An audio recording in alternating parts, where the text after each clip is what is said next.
नमस्कार दोस्तों, आप देख रहे हैं मेरा यूट्यूब चैनल इंक्लूसिव क्लासेस। आज की मेरी पहली वीडियोज मनोविज्ञान की। तो फ्रेंड्स, मैं अपनी पहली वीडियो में पॉइंट वाइज लेकर आया हूं। अगर आपको मेरी वीडियोज अच्छी लगे तो मेरे चैनल को सब्सक्राइब करें और अपने दोस्तों के साथ शेयर करना ना भूलें। आइए फ्रेंड्स, प्ले करते हैं अपनी वीडियोज। मनोविज्ञान शब्द का प्रयोग सर्वप्रथम 1590 ईस्वी में रोडेल गोइकल नामक वैज्ञानिक ने किया। मनोविज्ञान शब्द का प्रयोग सर्वप्रथम 1590 ईस्वी में रोडोल्फ गोइकल ने किया था। ठीक है फ्रेंड्स, मनोविज्ञान पहले दर्शन शास्त्र के अंतर्गत आता था। 1890 ईस्वी में विलियम जेम्स ने इसे स्वतंत्र विषय के रूप में मान्यता दी। कब दी थी? 1890 ईस्वी में। किसने दी थी? विलियम जेम्स ने। ठीक है, पहले किस शब्द के विषय के अंतर्गत आता था? दर्शन शास्त्र के अंतर्गत आता था। ठीक है फ्रेंड्स, विलियम जेम्स को आधुनिक मनोविज्ञान का जनक कहा जाता है।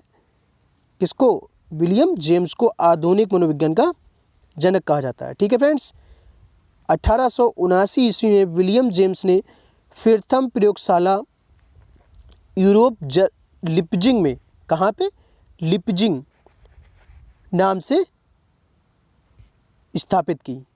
कहाँ की? यूरोप, जर्मनी में। ठीक है फ्रेंड्स,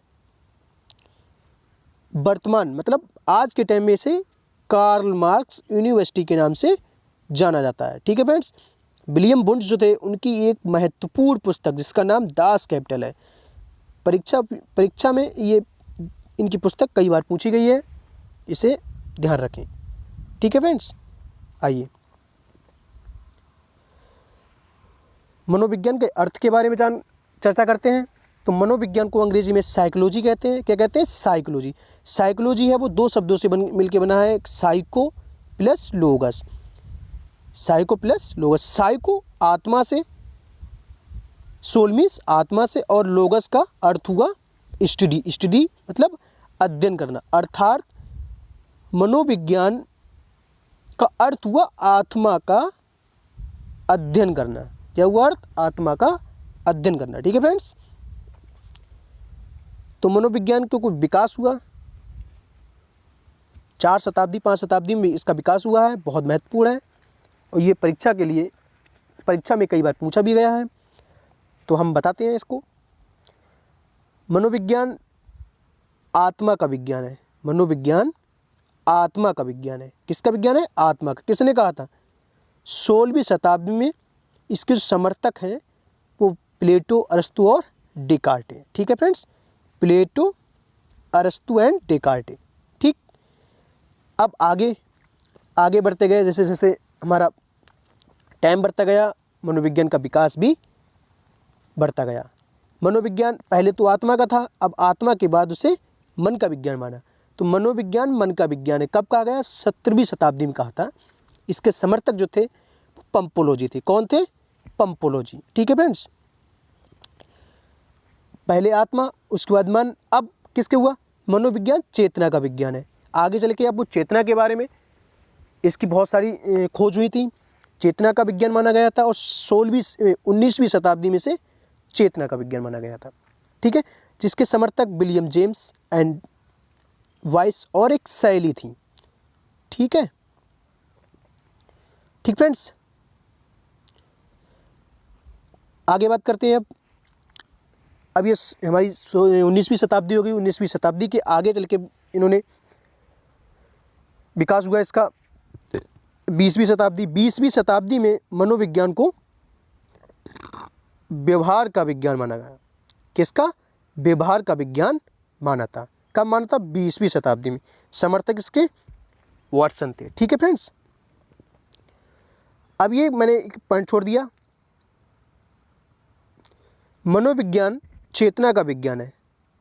ये 19वीं शताब्दी में कहा गया था कि मनोविज्ञान चेतना का विज्ञान है। इसका विरोध जो था, विलियम मैकडूगल ने अपनी पुस्तक आउटलाइन साइकोलॉजी में कहा। किसमें कहा था? अपनी पुस्तक आउटलाइन साइकोलॉजी में कहा था। ठीक है फ्रेंड्स, आगे चलते हैं हम। मनोविज्ञान की कुछ महत्वपूर्ण परिभाषा हैं, उनके बारे में चर्चा करते हैं। हमारी पहली परिभाषा है क्रो एंड क्रो के अनुसार, मनोविज्ञान मानव व्यवहार और मानव संबंधों का अध्ययन है। मनोविज्ञान मानव व्यवहार और मानव संबंधों का अध्ययन है। ठीक है, इसमें इसको याद करने की ट्रिक है, इसमें आपके लिए माँ और माँ और माँ, ठीक है, 3 बार माँ लिखा हुआ मिलेगा। जैसे माँ से मनोविज्ञान, माँ से मानव व्यवहार, माँ से मानव संबंध। मनोविज्ञान मानव व्यवहार और मानव संबंध का अध्ययन है। किसने कहा था? क्रो एंड क्रो ने कहा था। ठीक है फ्रेंड्स, सेकेंड परिभाषा हमारी है स्किनर के अनुसार, मनोविज्ञान व्यवहार और अनुभव का विज्ञान है। मनोविज्ञान व्यवहार और अनुभव, व्यवहार और अनुभव का विज्ञान है, ये हमारे स्किनर महोदय ने कहा था। ठीक है फ्रेंड्स, थर्ड परिभाषा हमारी है बोरिंग के अनुसार, मनोविज्ञान मानव प्रकृति का अध्ययन है। बोरिंग ने कहा था कि मनोविज्ञान जो है वो मानव प्रकृति का अध्ययन है। ठीक है फ्रेंड, आइए फ्रेंड, तो कुछ पॉइंट्स हैं, इन्हें भी आप देख लीजिए। शिक्षा मनोविज्ञान का जनक थॉर्नडाइक है। कौन है? थॉर्नडाइक। शिक्षा मनोविज्ञान का जनक थॉर्नडाइक। ठीक, मनोविज्ञान का जनक विलियम जेम्स। मनोविज्ञान का जनक विलियम जेम्स। आधुनिक, अब बात यहाँ पे मनोविज्ञान के जनक की बात कही गई है, कौन है? William James. आधुनिक मनोविज्ञान की बात कही जाए तब भी कौन है? विलियम जेम्स है। ठीक है फ्रेंड्स, अब आधुनिक शिक्षा, अब इसको याद रखना, शिक्षा मनोविज्ञान का जनक थॉर्नडाइक। ठीक है फ्रेंड्स, नेक्स्ट। तो फ्रेंड्स, आज के लिए इतना ही, मिलते हैं अपनी अगली वीडियोज में। तब तक के लिए बाय बाय। अगर आपको मेरी वीडियोज पसंद आई हो तो मेरे चैनल को सब्सक्राइब करें एंड वीडियोज को लाइक करें तथा अपने दोस्तों के साथ शेयर करें।